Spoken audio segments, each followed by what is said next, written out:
अस्सलाम वालेकुम, मैं हूं फखर दुरानी और आप देख रहे हैं फैक्ट चेक पाकिस्तान। आज 4-5 मौज़ूआत पे बात करेंगे। सबसे पहले एक अहम इंकशाफ जो इमरान खान ने अपने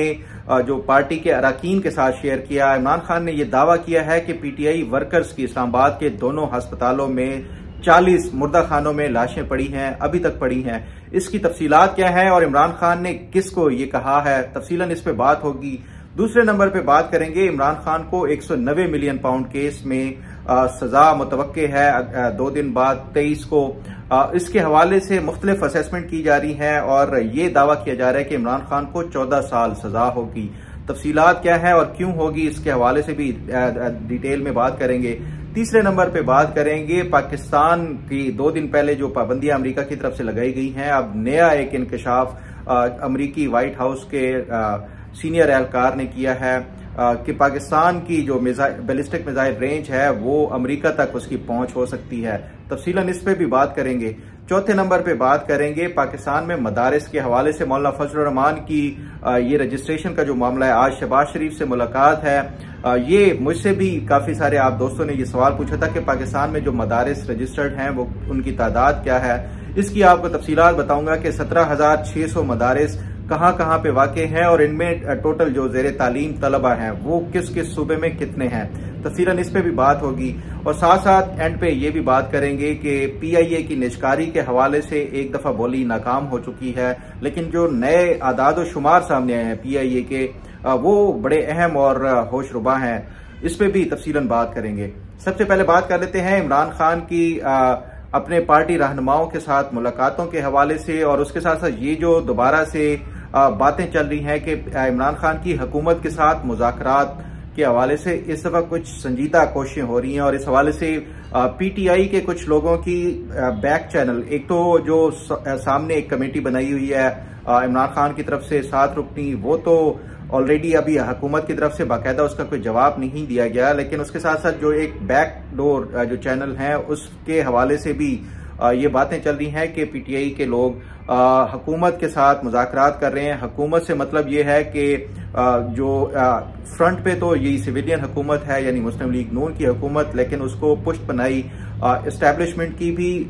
अगर नहीं भी है तो एटलीस्ट ये भी नहीं है कि उसकी कोई रोकथाम या मुदाखलत भी नहीं की जा रही। बहरहाल ये दावा किया जा रहा है, ये कल सीनियर जो सहाफ़ी हैं अंसार अब्बासी, उनकी तरफ से ये दावा किया गया कि बैक चैनल जो राब्ते हैं पीटीआई के और हुकूमत के वो बहाल हो चुके हैं और इस हवाले से बातचीत जारी है। उन्होंने इसकी मिसाल दी कि जब ये पहले भी बैक चैनल जो मुज़ाकरात हो रहे थे पीटीआई के और हुकूमत के संगजानी के हवाले से, दोनों तरफैन जो है वो ये भी अग्री कर चुके थे कि उससे आगे नहीं जाएंगे। 24 नवंबर का जो धरना था, लेकिन उसके बावजूद बुशरा बीबी ने इसकी वायलेट किया और वो संगजानी में रुकने की बजाय यहाँ पे डी चौक पे आ गई। इस वजह से ये मुज़ाकरात का जो सिलसिला था वो तातुल का शिकार हो गया। ये भी कहा जाता है कि जो पीटीआई के बैक चैनल के जरिए ये मुज़ाकरात कर रहे हैं वो अपने नाम इसलिए रिवील नहीं करना चाहते क्योंकि पीटीआई का जो हॉस्टाइल सोशल मीडिया है और कुछ उसके जो हॉकिश जो रहनुमा है वो इन जो मुज़ाकरात करने वाले जो खुफिया मुज़ाकरात कर रहे हैं उनको टारगेट करेंगे कि वो इमरान खान के लिए सौदा कर रहे हैं। बहरहाल इस हवाले से ये जो अंसार अब्बासी साहब की खबर थी, मैंने इस हवाले से कुछ इंफॉर्मेशन और मालूमात लेने की कोशिश की कि क्या वाकई कोई बैक चैनल इस तरह के मुज़ाकरात या वो चल रहे हैं। तो इस हवाले से जो मेरी इतलात हैं कि कोई संजीदा इस हवाले से कोशिशें नहीं हो रही। हाँ, अलबत्ता हुकूमत नहीं बल्कि जो पीटीआई है उसकी तरफ से कोशिशें की जा रही हैं कि किसी तरीके से खासतौर पे जो 26 नवंबर वाला डिबैकल है पीटीआई के लिए और उसके बाद जो पार्टी के अंदर तोड़ फोड़ है उसको मद्देनजर रखते हुए पीटीआई कुछ ब्रीदिंग स्पेस चाहती है हुकूमत से और इसी वजह से बैक चैनल के जरिए कुछ रवाबित किए जा रहे हैं, लेकिन अभी तक कोई मुस्बत उसका जवाब नहीं आया। फिर इस हवाले से जो मेरी इतला ये भी है कि इमरान खान ने अभी 2-4 दिन पहले तक जो इनकी मुलाकातें हुई हैं अपने पीटीआई के ही सीनियर रहनुमाओं से, उसमें इमरान खान ने एक बड़ा अहम इंकशाफ किया है। ये मुज़ाकरात के हवाले से जो बातचीत हो रही थी इन रहनुमाओं के साथ, इनको इमरान खान ने कहा कि ये हुकूमत अभी भी झूठ बोल रही है और तुम लोगों ने जो हमारे जो पीटीआई के वर्कर्स को मारा गया है उसका बयानिया ठीक तरीके से नहीं चलाया। अभी भी इमरान खान ने उनको कहा कि मेरी इतलात हैं और ये कंफर्म इतलात हैं कि ये जो इस्लामाबाद के अस्पताल हैं दोनों यानी पिम्स और पॉली क्लिनिक, यहाँ पे 40 पीटीआई के वर्कर्स की लाशें अभी भी इनके मुर्दा खानों में पड़ी हैं और तुम लोगों ने इसको जो इस बयानिए को सही तरीके से चलाया नहीं है। और साथ ही ये भी कि हुकूमत को इस हवाले से आड़े हाथों लेना चाहिए था और जो बाकी सिक्योरिटी के इदारे हैं उनको भी तुम लोगों ने ये पूरा एक बना बनाया जो एक बयानिया था उसको तबाह कर दिया। ये इमरान खान ने अपने जो पार्टी के लीडरान हैं उनको कहा है। लेकिन इस हवाले से जो इमरान खान की इंफॉर्मेशन है, अगर इसकी इंडिपेंडेंटली भी वेरीफाई किया जाए कि क्या ये जो दोनों जो इस्लामाबाद की हॉस्पिटल्स हैं उनमें ये कैपेसिटी भी है मुर्दा खानों में लाशें रखने की, जिस तरह इमरान खान ने अपने लीडरान को बताया है। जो पिम्स की कैपेसिटी है वो कोई हार्डली 1 दर्जन के करीब है। और जो पॉली क्लिनिक की है, इसके हवाले से मैंने जो पॉली क्लिनिक के हुकाम से बात की और उनसे पूछा कि जो मॉर्चरी है पॉली क्लिनिक की यानी मुर्दा खाना, उसकी कैपेसिटी कितनी है। तो पॉली क्लिनिक के हुकाम ने मुझे ये बताया कि इस टाइम जो पॉली क्लिनिक की कैपेसिटी है 6 जो इसमें मुर्दे जो है वो रखे जा सकते हैं मुर्दा खाना में, इससे ज्यादा है ही नहीं। यानी जो सरकारी अस्पतालें हैं दोनों अगर उनको मिला के भी वो किया जाए तो ये 1.5 दर्जन से ज्यादा की कैपेसिटी नहीं है इनके पास। तो ये इमरान खान ये जो दावा कर रहे हैं कि 40 जो पीटीआई के वर्कर्स की लाशें अभी भी पड़ी हैं, ये पता नहीं इनको कौन इन्फॉर्मेशन देता है। बहरहाल ये इमरान खान की तरफ से इसी तरह का ही बेबुनियाद इल्जामात लगा दिए जाते हैं। माजी का देख लें, 35 पंक्चर हो, 200 अरब हो, या इस तरह के जितने भी इल्जामात होते हैं, कोई लॉजिक कोई ग्राउंड नहीं होता। बस वो जो कह देते हैं उनके मानने और चाहने वाले सच मान लेते हैं, जबकि हकायक कुछ और होते हैं। बहरहाल ये इमरान खान की तरफ से वो किया गया और अब भी मैं समझता हूं कि चाहे ये हुकूमत की तरफ से मुज़ाकरात किए जाएं या पीटीआई के जो बाहर बैठे ये जो पार्लियामेंट के अराकीन है वो मुज़ाकरात करें भी, तो इमरान खान किसी सूरत इसको कामयाब नहीं होने देंगे। इस पे मजीद जो तफसीलात और इन्फॉर्मेशन होगी वो आपके साथ शेयर करता रहूंगा। अब जरा बात कर लेते हैं इमरान खान के 190 मिलियन पाउंड केस का फैसला अब आना है सोमवार वाले दिन, और उसके हवाले से मुख्तलिफ लोग अपनी अपनी असेसमेंट वो बता रहे हैं। इस हवाले से मैंने भी अपने वीलॉग में बताया कि इमरान खान को मैक्सिमम सजा हो सकती है। एक तो ये कि जो नेचर ऑफ केस है उसमें सबसे ज्यादा जो लीगल जितने भी एक वो किया जा सकता था इमरान खान के इस केस के हवाले से, जो तोशा खाना था या साइफर था, उसमें अगर ये कहा जाता है कि वो जो प्रोसीजर है वो पूरा फॉलो नहीं किया गया, इसमें 1 साल से जायद ये मुकदमा चला। इमरान खान को पूरा टाइम दिया गया अपनी जो इसमें जो बेगुनाही साबित करने के हवाले से। ये तमाम तर खैर वो हो गया, अब इसका फैसला भी महफूज किया जा रहा है। कल जो शेर अफजल मरवत ने जो शाहजेब खानजादा के प्रोग्राम में ये इंकशाफ किया है वो बड़ा अहम है। जो शेर अफजल मरवत ने ये दावा किया है कि उनकी इतलात के मुताबिक या उनकी असेसमेंट है कि इमरान खान को 14 साल कैद की सजा हो सकती है 190 मिलियन पाउंड केस में। इस हवाले से मैंने आपको वक्तन फवक्तन अपना वीलॉग में भी बताया था कि इमरान खान को जो मिलिट्री कोर्ट है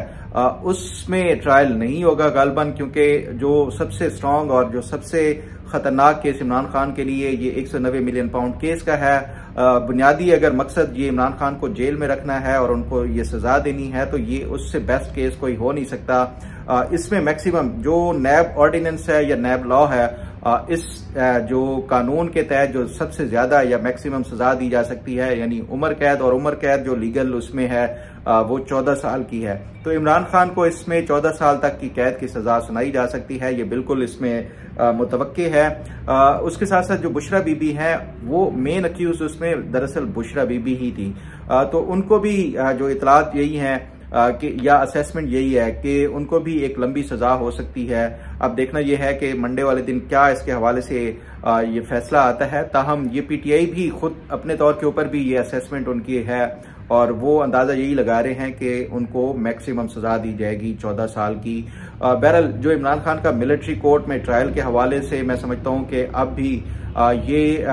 उसकी कोई ज्यादा चांसेस नजर नहीं आ रहे। ये हो सकता है कि इमरान खान की जो तफ्तीश है वो मिलिट्री के अगर जनरल फैज हमीद कोई इंकशाफात करते हैं और इमरान खान की इन्वॉल्वमेंट के हवाले से कोई एविडेंसेस सामने आते हैं तो उसके बावजूद भी हो सकता है इमरान खान से इंक्वायरी की जाए या जो फौजी जो अफसरान हैं वो उनसे कोई तफ्तीश कर सकते हैं। लेकिन जो इनका ट्रायल होगा, क्योंकि अगर इंटरनेशनल लेवल के ऊपर जो दबाव होगा और फिर पॉलिटिकल भी कंसेंसस चाहिए, उसको अवॉइड करने के लिए फिर यही हो सकता है कि उनको इंसदाद दहशत गर्दी की अदालत में उनका ट्रायल किया जाए। इस पे बहरहाल मजीद जो अपडेट और इन्फॉर्मेशन होगी वो आपके साथ शेयर करूंगा। अब जरा बात कर लेते हैं अमेरिका की तरफ से जो 2 दिन पहले पाकिस्तान की जो NDC है, नेशनल डेवलपमेंट कॉम्प्लेक्स, उस पे ये सरकारी इदारा है और उसके साथ साथ जो 3 प्राइवेट कंपनीज हैं उनके ऊपर जो पाबंदी लगाई गई है। उसके बाद दूसरे दिन एक नया इंकशाफ सामने आया है और ये अमेरिका के जो डिप्टी नेशनल सिक्योरिटी एडवाइजर हैं उनकी तरफ से ये दावा किया गया है कि उनके जो अमेरिका के पास ये क्रेडिबल इंफॉर्मेशन है कि जो पाकिस्तान ये बैलिस्टिक मिसाइल जो डिफेंस सिस्टम है उसकी जो रेंज है वो बियॉन्ड साउथ एशिया तक जो है वो उसकी वो की जा सकती है। और पाकिस्तान इस हवाले से बाकायदा ना सिर्फ ये कि इक्विपमेंट बल्कि उसकी पूरी कैपेबिलिटी उनके पास मौजूद है। और बियॉन्ड जो वो कहते हैं साउथ एशिया, तो उस पर वो कहते हैं कि इवन जो US भी इन द लॉन्ग रन उसके हवाले से भी ये टारगेट किया जा सकता है। तो ये बुनियादी तौर के ऊपर वो जो अमेरिका इसकी जो मेरा ख्याल है कि जो रीजंस या ग्राउंड्स वो बता रहा है या तैयार कर रहा है वो यही है, क्योंकि जो पाकिस्तान की तरफ से इसका बड़ा सख्त रद्द-ए-अमल आया, खासतौर के ऊपर ये जो अमेरिका का दोहरा म्यार है। इंडिया को ना सिर्फ ये कि टेक्नोलॉजी मुंतकिल की जाती है और उनको तमाम तर जो सपोर्ट और मदद फराहम की जाती है, इस तरह की जो अपना उनका मिलिट्री इंडस्ट्रियल कम्प्लेक्स है उसको बढ़ाने के लिए, और वो उसकी रीजन जो बताई जाती है कि चाइना को काउंटर करना है, लेकिन उसके अगेंस्ट पाकिस्तान के हवाले से उनका इतना दोहरा म्यार कि पाकिस्तान को ना सिर्फ ये कि अपने काउंटर जो एक उसके लिए बैलेंस करने के लिए जो खित्ते में जो हथियारों की रेस है उसके लिए भी पाकिस्तान को अपनी जो इस्तेदाद कार है उसको बढ़ाने के लिए भी इस तरह के जो है वो पाबंदियां और सख्तियों का सामना करना पड़ता है। माजी में भी इस तरह की पाकिस्तान के ऊपर पाबंदियां और जो इस तरह की वो लगाई गई हैं, लेकिन उसके बावजूद भी पाकिस्तान, मैं नहीं समझता कि उसके ऊपर कोई असरअंदाज होंगी ये इस तरह की पाबंदियां, ये पॉलिटिकल नेचर की, और ये जो एक इम्तियाजी सलूक किया जाता है, मैं समझता हूँ कि इससे पाकिस्तान के लिए मजीद रास्ते खुल जाएंगे। पाकिस्तान मजीद एक्सप्लोर कर सकता है। जो चाइना है और उसके साथ साथ जो रशिया है उनकी जो मार्केट्स हैं वो उसको भी एक्सप्लोर किया जा सकता है। तो इसलिए मेरा ख्याल है कि ये जो अमेरिका की तरफ से इस तरह के जो बेबुनियाद इल्जामात हैं या ये जो पाबंदियां हैं कोई वो ज्यादा उसका पाकिस्तान ने भी मेरा ख्याल है कि कोई इसका ज्यादा असर नहीं लिया। बहरहाल इस पे मजीद जो इन्फॉर्मेशन और अपडेट होगी वो आपके साथ शेयर करता रहूंगा। अब जरा बात कर लेते हैं जो मदारिस के हवाले से मुझसे भी 2 दिन पहले एक सवाल पूछा गया कि आप हमें बताएं कि टोटल कितने जो मदारिस रजिस्टर्ड हैं। ये जो मौलाना फजलुर रहमान के हवाले से एक तो अपडेट ये है कि आज मौलाना फजलुर रहमान की शहबाज शरीफ साहब से मुलाकात होनी है, क्योंकि शहबाज शरीफ से मुलाकात 2 दिन पहले ये तय थी, लेकिन वो जो D8 कॉन्फ्रेंस थी मिस्र में वो वहां पे अटेंड करने चले गए थे, इस वजह से ये तमाम मामला जो रुक गए। और मौलाना फजलुर रहमान की तरफ से भी जो एक प्रेस कॉन्फ्रेंस की गई या जो असम्बली में बयान दिया गया कि वो ईवान से फिर मैदान में आ जाएंगे अगर ये बिल मंजूर ना किया गया। तो इतलात यही थी इस हवाले से कि हुकूमत जो मौलाना फजलुर रहमान के तहफ़्फ़ुज़ात हैं ना सिर्फ ये उनको दूर करेंगे बल्कि उसके साथ साथ ये जो कहा जा रहा था कि उनका मौलाना फजलुर रहमान और PTI का इत्तेहाद हो सकता है और हुकूमत के खिलाफ ये मिलकर अगर दोनों एक महाज खड़ा करेंगे तो ये हुकूमत के लिए बड़ा मुश्किल खड़ी कर सकते हैं। लेकिन इस हवाले से जो मेरी इतलात हैं कि हुकूमत ने इस हवाले से अपना पूरा होमवर्क कर लिया और मौलाना फजलुर रहमान को ना सिर्फ ये कि वो रजामंद करेंगे बल्कि उनके जो तहफ़्फ़ुज़ात हैं उनको भी दूर किया जाएगा। बहरहाल ये तो एक पॉलिटिकल उसका हो गया। दूसरा जो मदारिस के हवाले से ये कहा जाता है कि जो एजुकेशन जो बोर्ड है या उसके हवाले से रजिस्टर्ड मदारिस या ओवरऑल जो पाकिस्तान में जो रजिस्टर्ड मदारिस के हवाले से नया डाटा सामने आया है और उस डाटा के मुताबिक जो पाकिस्तान में इस टाइम जो मदारिस के रजिस्टर्ड मदारिस की तादाद है वो 17,738 है, और जो इन 17,738 मदारिस हैं इसमें जो टोटल स्टूडेंट्स जो इनरोल्ड हैं या पढ़ते हैं वो 22 लाख तलबा हैं। इस हवाले से ये जो नया डाटा ये सेनेट को वो दिया गया है, ये जो नया रिकॉर्ड है या मदारिस के हवाले से रजिस्ट्रेशन के हवाले से उसके मुताबिक ये जो रजिस्टर्ड जो तलबा हैं ये 22,49,520 है, और इसमें जो खासतौर के ऊपर ये जो मदारिस हैं 17,000 सबसे ज्यादा जो मदारिस रजिस्टर्ड हैं वो पंजाब में है। पंजाब में इस टाइम 10,012 मदारिस रजिस्टर्ड हैं। बच्चों की तादाद जो इन मदारिस में जो ज़ेर तालीम है वो है तकरीबन 1 लाख और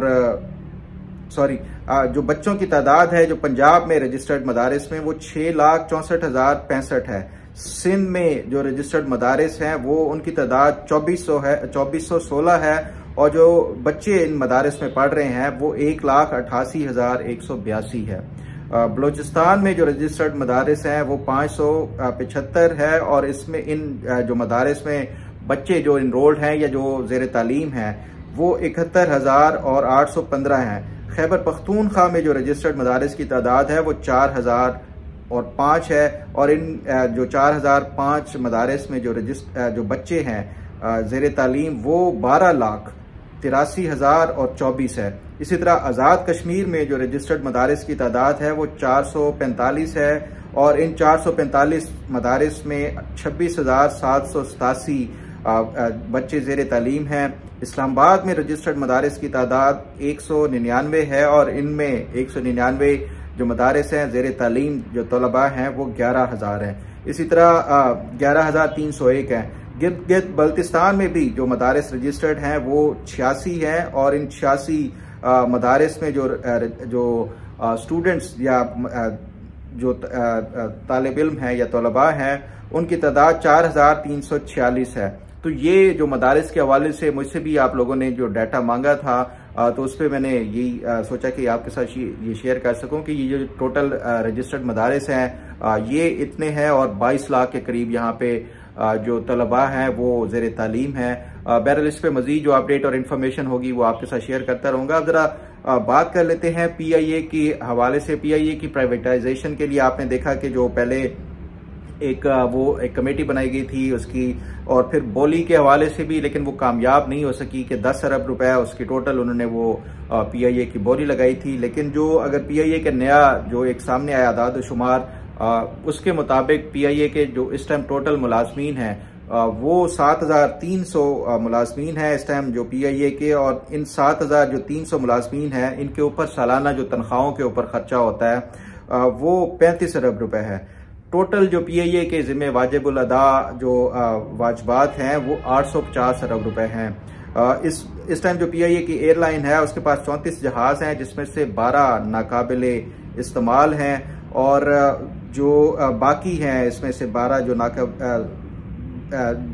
जो 12 नाकाबिले इस्तेमाल है और 26 जहाज़ों में से 17 जो बाकी 26 में से 17 वर्किंग कंडीशन में है और बाकी जो है वो अभी तक उनकी वर्किंग कंडीशन में नहीं है। साथ साथ ये भी कि जो रिटायर्ड मुलाजमीन हैं इनको 2023 में 38 अरब रुपए की पेंशन की अदायगी की गई है और